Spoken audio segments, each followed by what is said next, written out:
Bonjour Rav, Bonjour, Shavuot. Tov, bonsoir. Merci beaucoup d'être avec nous ce soir. Prendre de votre temps pour faire un shiur sur le mois d'Adar et sur Purim. Je voulais commencer quand vous le souhaitez. Ok, merci Juste, beaucoup. Razak. juste pour le petit info, c'est le shiur 999. Je sais pas si elle vous a dit votre fille. Ouais, vas-y, ouais. Un chiffre particulier. Alors voilà, c'est la Hashgacha. C'est pas le D'accord. hasard. Merci, merci de faire vivre ce beau projet de Menorah Live. Alors, alors le mois d'Adar, Purim, donc c'est très riche, très fort, très puissant. Euh, Voilà, donc on va essayer d'aborder sur un angle. On verra. Dans la fiche, c'est marqué sur trois cours. On va voir. Donc, je crois qu'on va tenir. On fait un cours de trois quarts d'heure. Euh, alors, juste pour poser le sujet, la fête de Pourim, c'est la dernière fête de l'année. C'est la fête. Donc, les calendriers juifs commencent à Pessah au niveau des fêtes.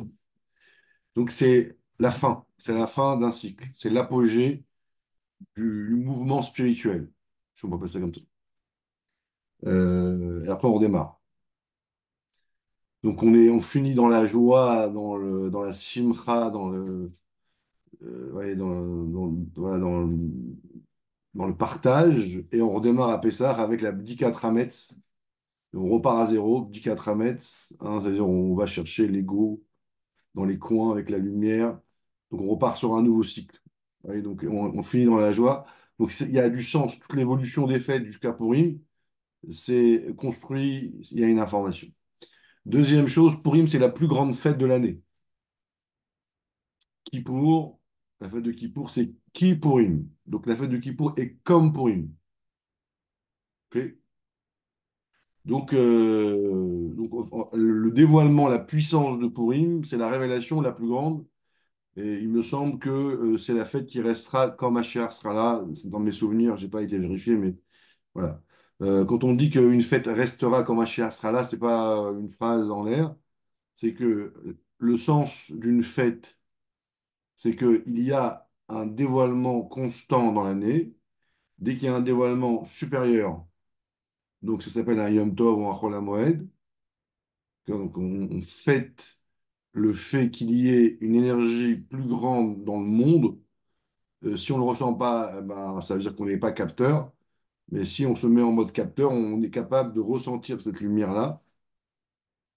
Et donc, quand Machar sera là, l'énergie globale du monde sera plus élevée. Donc, les autres fêtes n'ont pas de sens à être une fête, puisque l'époque de Mashiach sera toujours à l'auteur de Yom Tov. Mais Purim est tellement puissante dans sa révélation aujourd'hui que même quand Mashiach sera là, elle sera spéciale, particulière, donc elle sera fêtée. Alors, je ne peux pas m'empêcher. Euh, Yom Kippour est comme Purim. Ça veut dire que la plus grande fête de l'année, c'est une fête joyeuse, une fête, on va dire, agréable, on partage, on s'invite, on donne des repas. Bon, c'est une fête qu'on aime.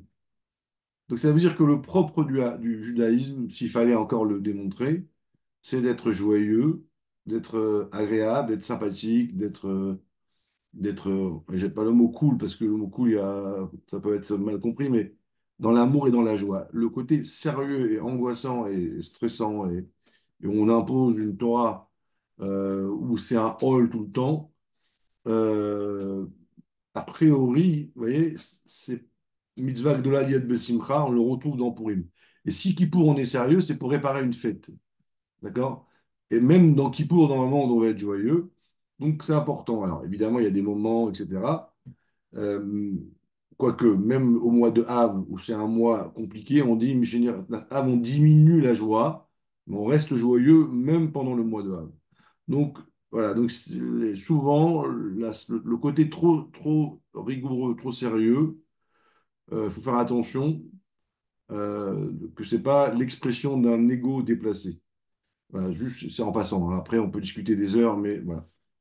Alors, maintenant qu'on a dit ça, on va démarrer le sujet. Alors, c'est un Mahamar du Rabbi qui a été dit en 1953, si je ne me trompe pas.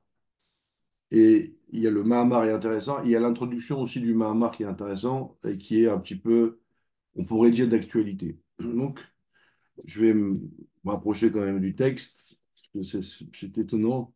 Il y a une introduction à ce Mahamar, il y a une histoire. Donc, c'était pour lui, il devait 2 heures du matin, 3 heures du matin, je ne sais plus trop. Il écrit dans le rabbi fait signe qu'il doit dire un Mahamar. Donc, vous savez, quand le rabbi faisait un Mahamar, il était différent. Il y a des chants différents. Il y a un côté sérieux. Et,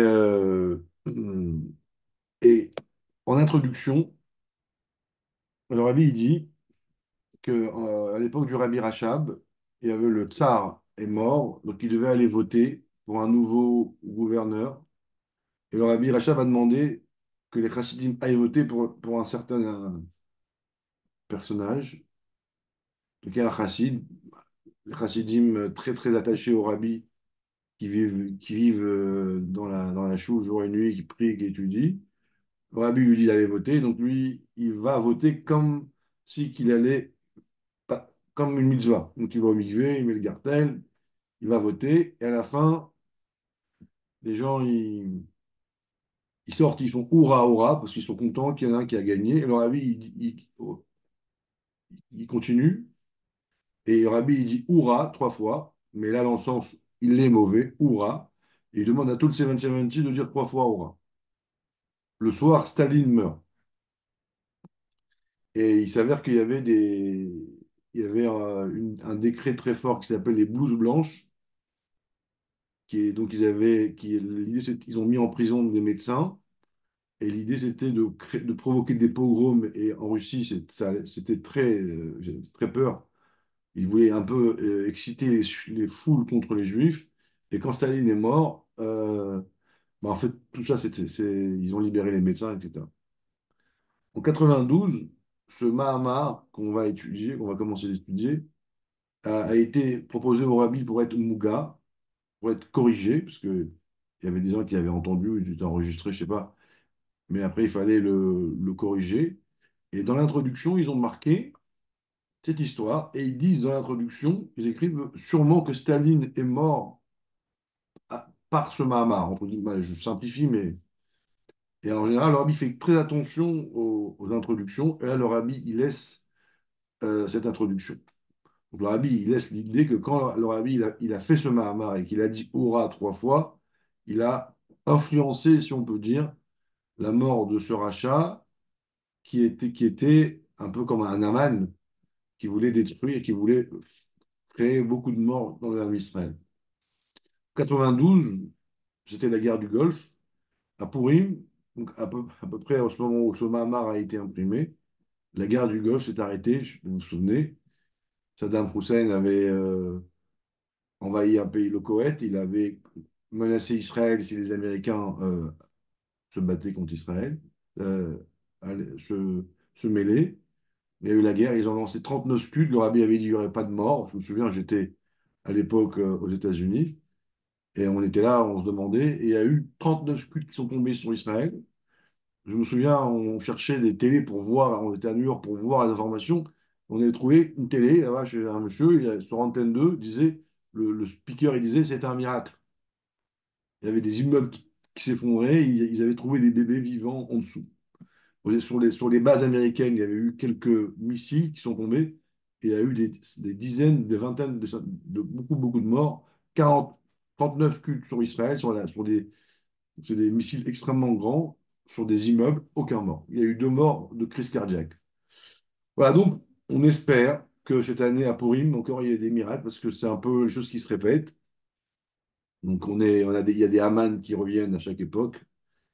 Et le rabbi explique en fait dans ce Mahamar donc, le fond profond de cette guerre contre nous, qui n'est pas une guerre, on va dire, rationnelle, qui n'est pas une guerre classique, c'est une guerre qui ne s'arrête pas, Yisham Ubechol Dor Vador, Amad Alenu le Chalotenu. Chaque génération, ils viennent pour nous exterminer. Donc il y a ce qui se passe de manière rationnelle, ce qu'on voit, et il y a un combat qui est aussi spirituel. Voilà, donc on démarre le Mahamar. Euh, donc c'est marqué Purim. La fête de Purim s'appelle Purim. Pourquoi elle s'appelle Purim? Alken Karou le Yamim Haele Purim, Al Shem Apur. Parce que, en fait, on nous dit le sort. Donc Purim vient du mot tirer au sort. Aman on va dire, il a préparé son coup correctement, et comme il sait qu'on est un peuple qui résiste, donc il a voulu tout mettre de son côté, il a tiré au sort la date de notre destruction. Donc c'est pour ça qu'on a appelé la fête Purim, Purim, parce qu'il a tiré au sort. Alors, cette explication, normalement, devrait vous faire sauter de votre chaise. C'est une raison qui est absurde, qui est contraire à la logique. Pourquoi? Je vous laisse un petit peu réfléchir. Si vous trouvez la réponse, pas mal. Parce qu'en réalité, toutes les fêtes juives, quand on regarde leur nom, c'est opposé à Purim. Parce que toutes les fêtes, quand on donne un nom, le nom, il est relié à la victoire. Hanouka, Pessah. Hanouka, ça veut dire ils ont campé le 25. C'est le jour où on a gagné la guerre. Et ça veut dire sauter. Dieu, il a sauté, il a évité les premiers-nés juifs. Donc, c'est des moments victorieux. Purim, on nomme la fête sur un acte qui était l'acte de destruction. Donc, le moment le pire, l'action la pire de la fête, c'était Purim. Il a tiré au sort notre vie. C'est-à-dire que Haman, il devait tuer tous les juifs en un jour. Donc, la Shoah à côté, c'était, on va dire, beaucoup moins grand. Il maîtrisait l'ensemble du monde où il y avait des juifs, et en un jour, l'ensemble des armées avait l'ordre, sans que les juifs savent, bon après ils ont su, de les tuer tout d'un coup. Et il a tiré au sort tout ça. Donc comment on peut appeler Pourim, Pourim? Voilà la question. Alors, euh, alors je vais élargir un petit peu. Alors on dit, la Gemara elle dit, pourquoi on a appelé Pourim, pourquoi, quelle est la raison de ce choix-là? Parce que quand Aman il a tiré au sort, il était content. Pourquoi? Parce que c'est tombé le mois d'Adar et il savait que Moshe Rabbeinu est mort le 7 Adar. Aman dit, ah, super. Je suis tombé dans le mois où où le peuple juif est un peu en mode négatif. La preuve, c'est que Moshe Rabbeinu est mort le 7 Adar. Mais la Gemara elle dit ce qu'il ne savait pas, hein, c'est que Moshe est né aussi le 7 Adar. Voilà. Vous voyez déjà, on sent bien que dans ces choix, le hasard, vous voyez, le hadar, il y a quelque chose. Il y a une profondeur. On nous raconte des petites brides comme ça, mais c'est pas anodin. Ok. Donc, Moshe est mort et né le Stadar. Alors, c'est intéressant, mais ça ne peut pas répondre à la question. Parce que, si vous voulez, on pourrait dire le mot sort et en soi veut dire quelque chose. Il y a une information dans le mot sort qui a plu à Aman, ou plutôt c'est pour ça que Aman a utilisé le sort, tiré au sort, et c'est aussi pour ça que Moshe est né et mort dans ce jour-là. Donc ça élargit voilà, notre image, mais on n'a pas encore expliqué qu'est-ce qui se cache derrière ce mot. Alors euh, si on veut comprendre, il faut qu'on élargisse le sujet. Alors, je vous préviens, je ne sais pas si on aura le temps ce soir, mais c'est un sujet très profond. On va, ça va très loin en fait. Mais bon. Alors, euh, si on élargit un petit peu, comme on a dit au début, bah, il y a une autre fête qui s'appelle, où le mot pour apparaît, Kippour. Vous voyez. Donc, Purim, Kippour, comme on a dit au début, la fête de Kippour, c'est comme Purim. Donc, on a, on va dire, deux éléments qui sont reliés et qui pourraient nous aider à comprendre un peu ce qui se passe. Alors, on va dire, oui, d'accord, bon, c'est léger. Le lien, il est sur un mot, un jeu de mots. Là, il y a un deuxième lien entre les deux fêtes, c'est que à Purim, il y a eu la notion du sort qui était là, puisque Haman a tiré au sort, et à Yom Kippour aussi, il y a la notion de sort, ou ça. Donc, dans la Torah, il y a, Yom Kippour, c'est le jour où, on va dire, il y a toute une cérémonie importante dans le temple, dans le Beth Amikdash, qui a été effectuée par le grand prêtre. Et, euh, et la Torah, elle décrit ce qu'il devait faire à tel moment, il devait faire tel sacrifice, dire telle phrase, aller au mikvé. Donc il y a vraiment une description, ça s'appelle la Avoda du Kohen Gadol de Yom Kippour. Et bravo, tout à fait. Et donc les petites réponses en bas. Et dans cette cérémonie, dans cette cérémonie de Kippour, on voit un truc étonnant. Il y a ce qu'on appelle un sacrifice, on prend deux boucs, on les amène au temple, et il y a un bouc qui doit être sacrifié dans le temple, et un bouc qu'on doit envoyer à la Azazel, le bouc émissaire. Ça aussi, un bon cours sur le Azazel, c'est bizarre. Alors bon, on pourrait prendre deux boucs et dire, bon, ben, on en met un là et un là, et il y a toute une prière dessus. Le bouc qui est envoyé à la Azazel, le bouc émissaire, il prend les fautes, soi-disant, bon, il faut comprendre. Quand je dis soi-disant, c'est-à-dire il faut aller plus loin. Mais ce qui est intéressant, c'est que là, on te dit, ah, stop, comment on va choisir? C'est quoi les books, celui-là ou celui-là? On prend deux boîtes en or, je crois. On marque dans une boîte l'Hachem, pour Dieu. Et on prend le deuxième papier, on marque l'Azazel, et on met les deux papiers dans deux boîtes, on fait comme ça, et on met une boîte sur la tête de l'un, une boîte sur la tête de l'autre. On tire au sort le choix des boucs. On aurait pu éviter, on aurait pu se passer de ça. Et mais en réalité, c'est qu'à ce moment-là, le Cohen, il fait intervenir la notion de sort. C'est pas qu'on avait besoin, c'est pas qu'un bouc, il a dit, c'est pas juste pourquoi c'est pas moi. Les deux, ils meurent, merde. Ouais. Donc, c'est que, en réalité, ici, en faisant ça, on fait appel, on fait descendre sur Terre, on se connecte à la dimension du sort. Donc, vous voyez, deuxième lien, ça commence à devenir un peu plus sérieux. Donc, Purim, tiré au sort, et Yom Kippour, en plus du nom, il y a la notion du sort qui apparaît en deux.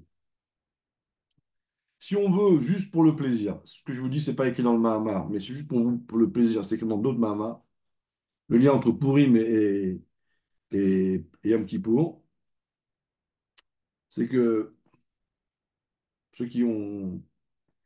C'est qu'en réalité, le don de la Torah, ben, toutes les fêtes se suivent. On sort d'Égypte, donc, au mois de Nissan, on va dans le désert, on reçoit la Torah, ok, Shavuot, mais au bout de 40 jours, on a fait le veau d'or. Et donc, Moshe, il remonte 40 jours pour demander pardon, il redescend, il remonte pour recevoir les deuxièmes tables, et il reçoit les deuxièmes tables à Yom Kippour. Donc, entre Shavuot et Yom Kippour, il y a 120 jours, et les deuxièmes tables, ils ont été donnés à Yom Kippour, le jour du pardon du veau d'or. Ok. Vous voyez, donc on sort d'Égypte, on sort la Torah, on rate un peu, on repart. Alors pourquoi, en général, les gens souvent ils ne savent pas, c'est volontaire. Rashi il dit, les premières tables, on les a données en grande pompe, ça on a mis la Inara, c'est Rashi. Les deuxièmes, on va les donner discrètement. Donc, entre parenthèses, même si on ne doit pas croire au Ainara, mais on ne doit pas le provoquer. Des fois, il ne faut pas faire des choses trop qui provoquent les autres. Même Dieu, il a tenu compte du Ainara. Il ne faut pas rentrer non plus dans la phobie, hein. Mais non, on nous dit que après Yom Kippour, il manquait quelque chose. À Purim, On dit à Purim, on a Kiblu, Maïch et Kilimukva. À Purim, on a vraiment fini de recevoir la Torah. On a reçu à Yom Kippour, on a reçu on les a reçus concrètement, mais ce n'était pas terminé. Quand est-ce était terminé? À Purim. Juste, c'est intéressant. On démarre à Pessah, hop, toute l'année, Purim, c'est juste comme ça pour avoir une vision globale. Mais pourquoi est-ce que il fallait Pourim pour recevoir complètement, pour finaliser ce qui s'est passé à Yom Kippour?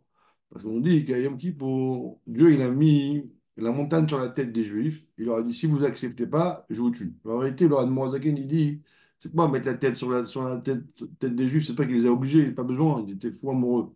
C'est qu'il avait un tel dévoilement de Dieu.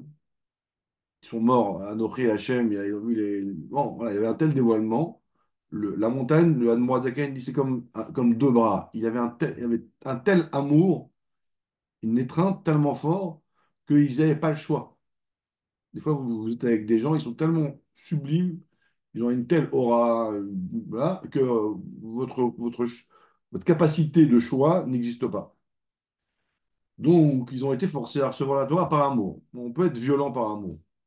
D'abord, la Gemara elle dit que quand les Juifs ils mouraient entre Matan Torah et Yom Kippour et Purim, donc il y a 1000 ans d'écart pratiquement, on pouvait dire à Dieu, tu veux me punir, mais j'ai choisi, j'ai pas le choix, donc comment tu peux me punir?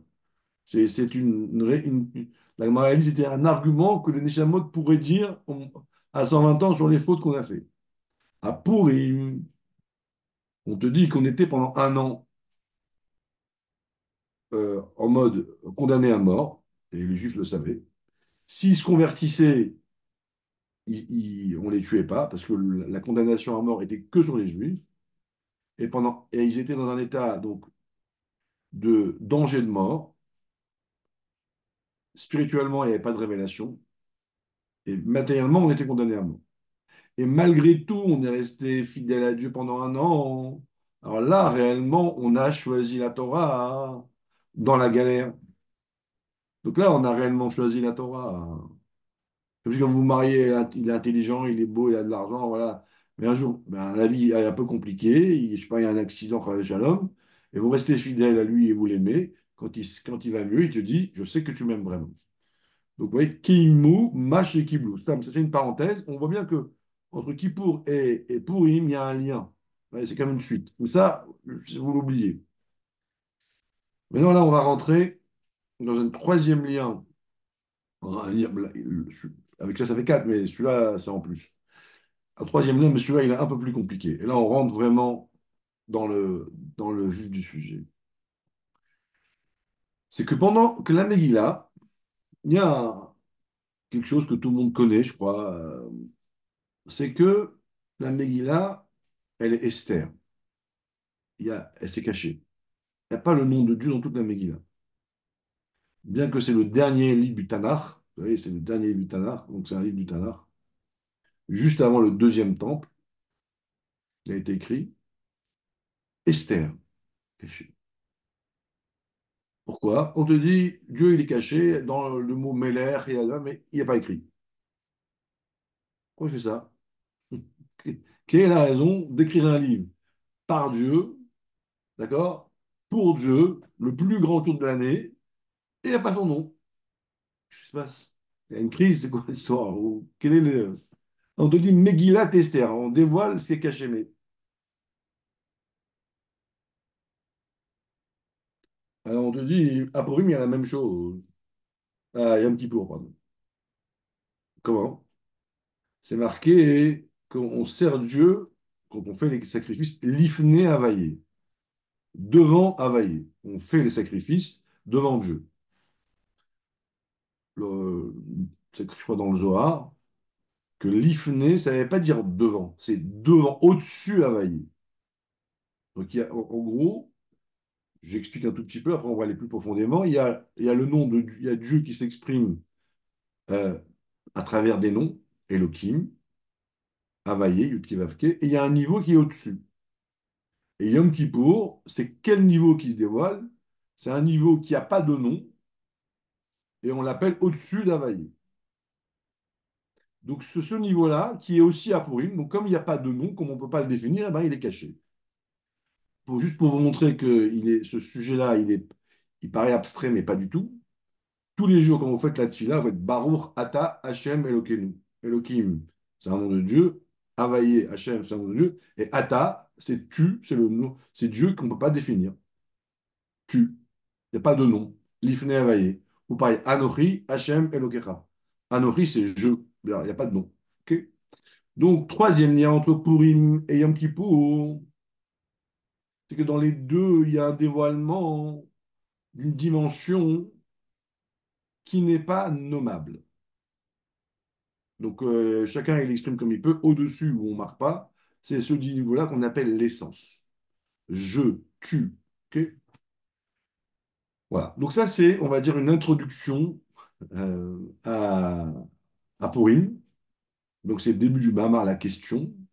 D'accord? Donc, pour essayer, c'est l'introduction à la réponse pour répondre à pourquoi Aman a choisi de tirer au sort et qu'on a choisi ce mot-là pour nommer la fête.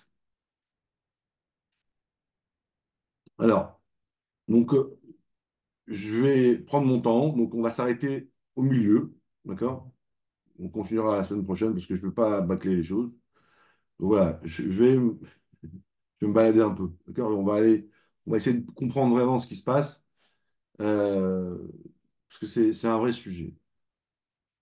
Donc là, on fait petite parenthèse. Hein, pour vraiment comprendre, on peut répondre à la question facilement, mais je voudrais vraiment partager avec vous.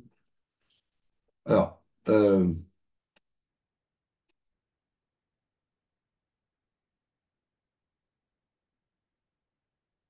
l'être humain a une neshama, a une âme. Mais mon âme est une âme, on appelle ça, qui est réincarnée. On a des âmes d'occasion. D'accord? On a des âmes qui sont réincarnées, c'est-à-dire que notre neshama, elle a été créée à la création du monde, qui s'appelle l'essence de l'âme. On appelle ça souvent Yirkida, Etzem Nefesh. Cette neshama-là, quand elle rentre dans un corps, elle est impactée par la vie de l'être qu'elle a fait vivre, d'accord? Et quand l'homme y meurt, la neshama, on va dire, elle a subi quelque chose par le fait qu'elle a été l'âme d'un être, et donc ça s'appelle l'expression de l'âme. Il y a l'âme et l'expression de l'âme. Le Etzem Or, l'essence de l'âme, et le Or, le rayon de l'âme. Comme il y a le soleil, il y a son rayon. Donc une âme, une âme, même là-haut, quand elle est au Gan Eden, quand elle se balade, elle existe, elle a ce qu'elle était à la création et son expression. Quand on va dans la Gemara, il y a des chamois qui vont dans les yeshivot, qui vivent, ils discutent, ils parlent, il y a des rabbinim qui montent, qui discutent avec eux. Et comme un homme, il y a l'essence et l'expression. La neshama, elle a son essence et son expression. Je vous amènerai plein de preuves, plein d'halachot qui sont liées à ça, mais juste, je commence, on va dire, par décrire. Et un jour, cette âme-là, on lui dit, tu dois être l'âme d'un tel. Ok. Aujourd'hui. Voilà. Donc, qu'est-ce qui se passe? La Neshama, elle va envoyer de l'énergie, on appelle ça nosel, mazal.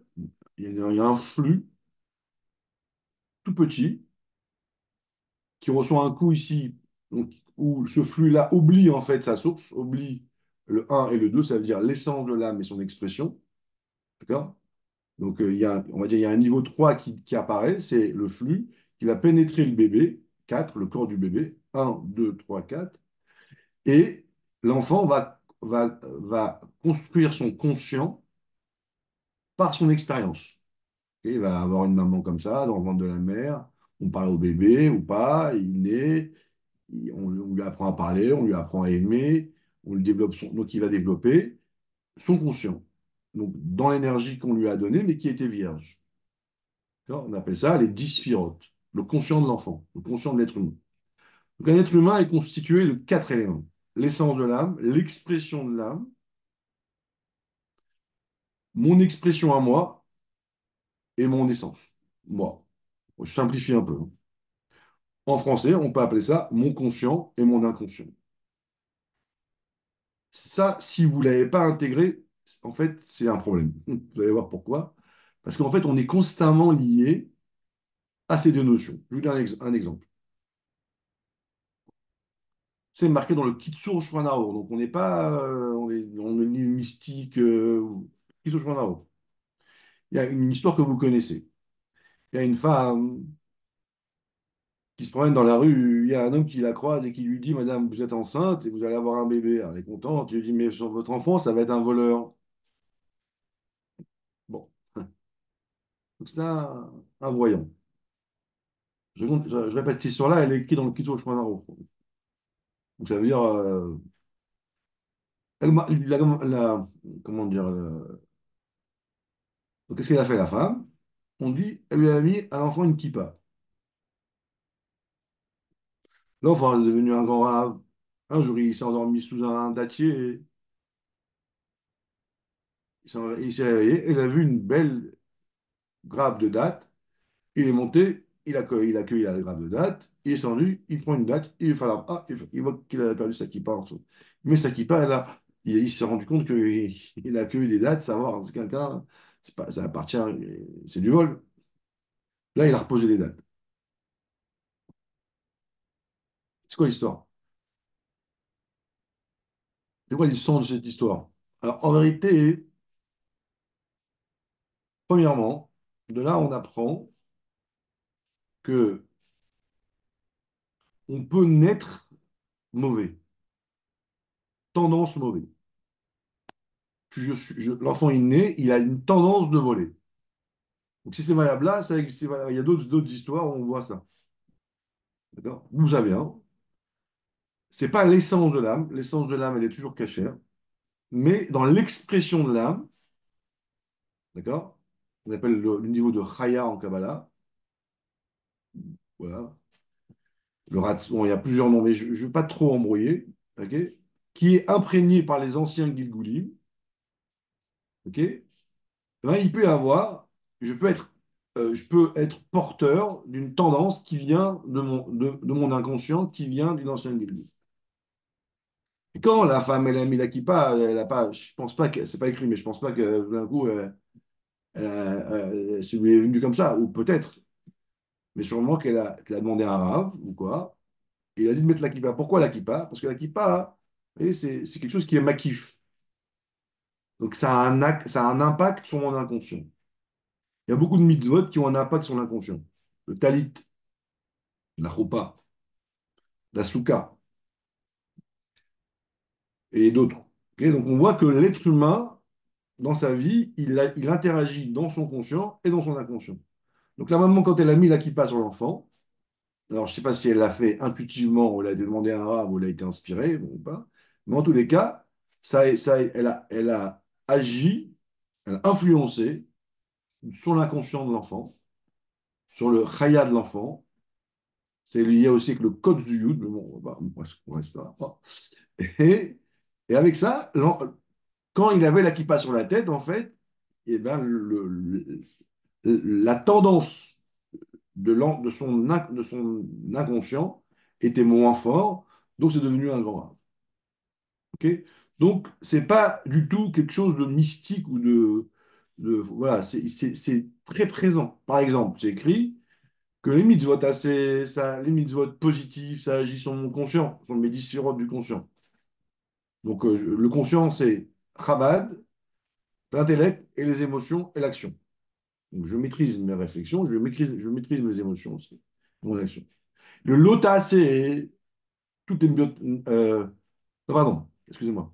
Les mitzvot, les mishpatim, excusez-moi, les lois rationnelles, ça interagit avec mon conscient. Et les chukim, les lois obligatoires, les chok, c'est là pour agir, pour interagir avec mon inconscient. C'est écrit clairement dans les Maharim.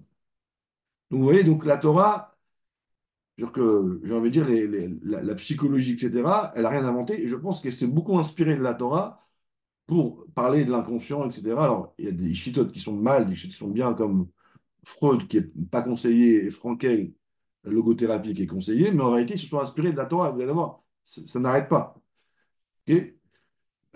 Par exemple, vous avez euh, le prophète Daniel, il prophétise. Et à côté de lui, il y a des prophètes qui sont là, et ils n'ont pas de prophétie, mais ils ont peur. La Gemara elle dit, s'ils ne voient pas la prophétie, pourquoi ils ont peur? On dit, eux, ils ne voient pas, mais leur mazal, ils voient. Donc le prophète, Daniel, il avait une capacité à, à, comment dire, à comprendre, à percevoir clairement ce que son mazal voyait. C'était un grand prophète. Eux, ils n'arrivaient pas. Il y avait une ferme, il y avait le blocage entre l'inconscient et le conscient était trop fort. Mais leur mazal voyait quelque chose en haut. Eux percevaient, mais sans comprendre. Et en général, ça s'appelle la peur. Et même en psychologie, c'est comme ça. Donc ils avaient peur. Il y en a marre. Le mazal, c'est le niveau de Chaya. Une autre marre du rabbi qui explique qu'il y a deux niveaux d'émouna. Donc, si vous voulez, notre vie est influencée par mon conscient consciemment et influencée aussi par mon inconscient inconsciemment. Et il y a des outils comment, comment dire, créer une interactivité entre les deux. Rabbi Yochanan ben Zakkai, avant de mourir, il dit, je ne sais pas où je vais. Ok. Et alors, c'est lui dit, Rabbi, mais c'est quoi, vous ne savez pas où vous allez toute votre vie, vous vous êtes comporté selon Torah mitzvot, Kala v'Chamora, pas une seconde vous avez perdu. Il dit, c'est vrai, mais je connais pas, ça, mon conscient, je connais. Mais mon niveau d'inconscient, Machaya, mes tendances, je ne les connais pas, donc je suis inquiet un petit peu. Ça, on pourrait creuser, mais c'est encore une preuve.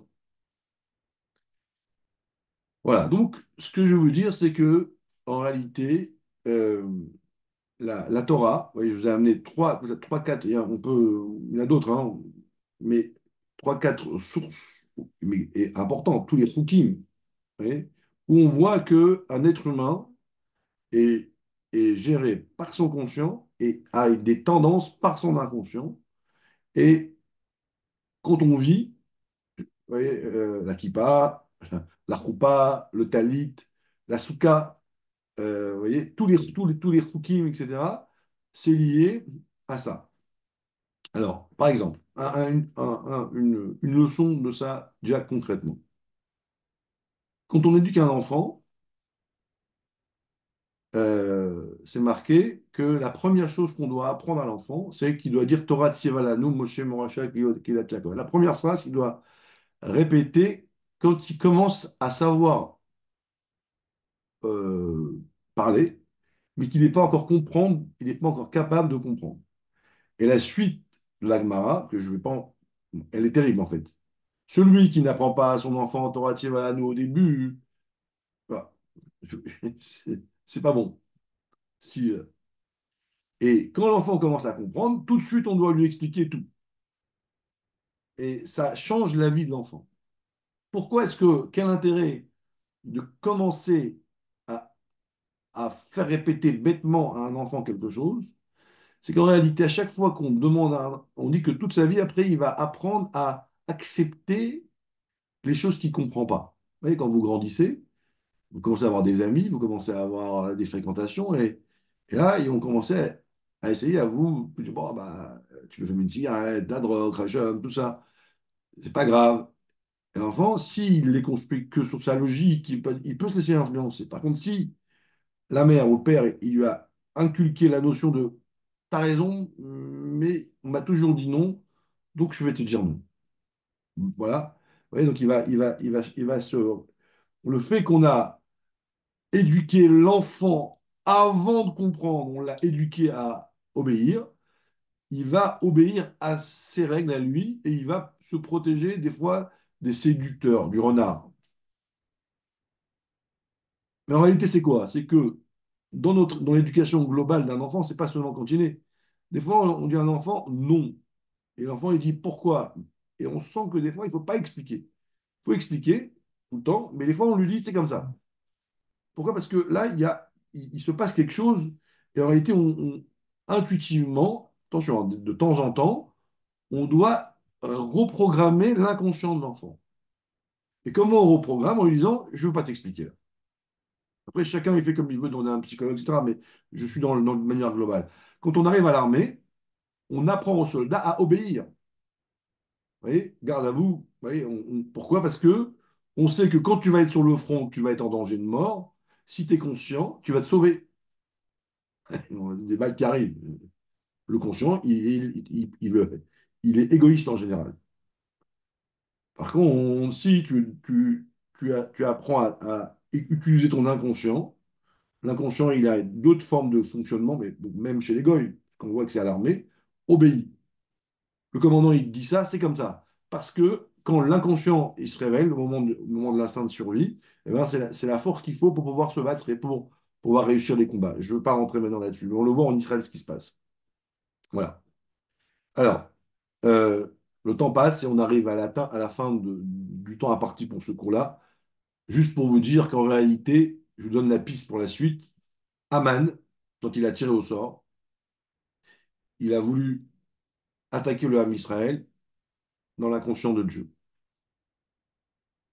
Parce que, on reviendra dessus un petit peu, peut-être la prochaine fois, mais je vous dis en quelques mots, c'est que quand j'ai un choix entre deux choses qui ne sont pas pareilles, j'ai pas, ça s'appelle pas un choix, ça s'appelle un raisonnement. Celui-là, il est mieux que ça, donc je prends celui-là.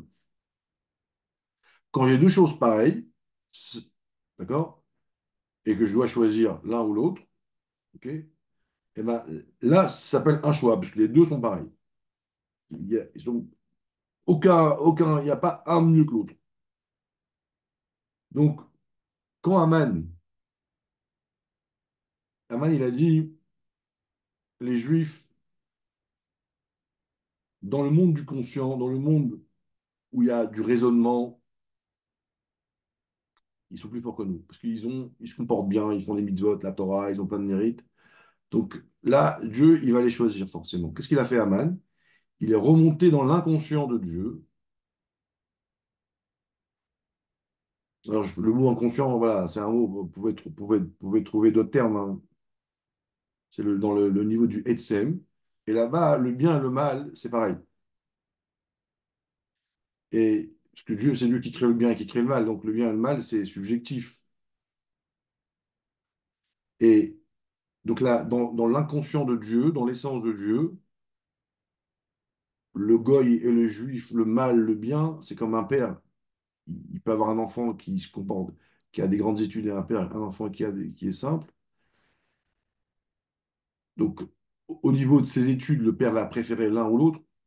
Mais si un enfant il dit papa, alors là, il n'y a plus les dons de l'enfant qui se mettent en avant, c'est l'essence, le lien de l'essence à l'essence.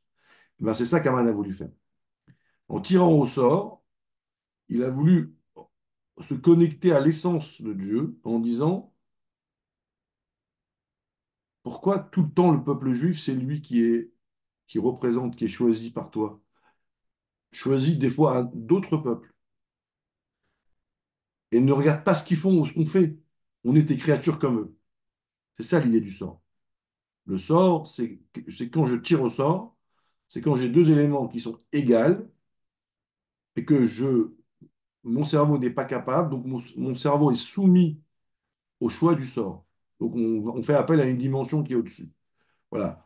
Sûrement on reviendra dessus, mais voilà, je voulais commencer à ne pas répondre directement à la question sèchement, mais à faire un peu, comment dire, à partager avec vous une dimension qui est essentielle dans la Torah, mais souvent compliquée à expliquer.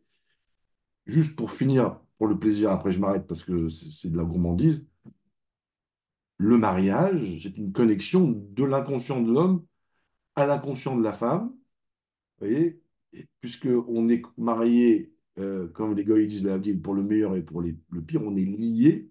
C'est pas un lien intellectuel, c'est pas un lien émotionnel, c'est un lien qui dépasse en fait nos choix du moment. Puisque même quand je suis énervé contre ma femme ou elle est censée être fidèle. Et à ce moment-là, il y a la choupa, vous voyez. Donc on met la choupa, c'est comme une grande kippa, et pas une grande klippa. Et c'est pour ça que souvent les gens, ils veulent pas que tout le monde monte sur leur repas parce qu'on dit qu'il y a toutes les Neshamot, des grands-parents, etc., qui descendent. Vous voyez, on rentre dans un monde qui n'est pas mystique ou pas, mais qui est le monde de l'inconscient de l'âme qui s'exprime à ce moment-là. Et que si on veut, Khadija l'homme divorcé, il faut déconnecter ces deux niveaux, on va dire ces deux âmes qui se sont connectées à travers la roupa par le guet. Voilà. Donc, je vous souhaite j'espère que je ne me suis pas trop perdu, mais bon, je me suis fait aussi un peu plaisir. Je vous souhaite une bonne semaine et si je veux, au prochain cours. Kolto, Shavuot Tov à tout le monde. De bonnes nouvelles.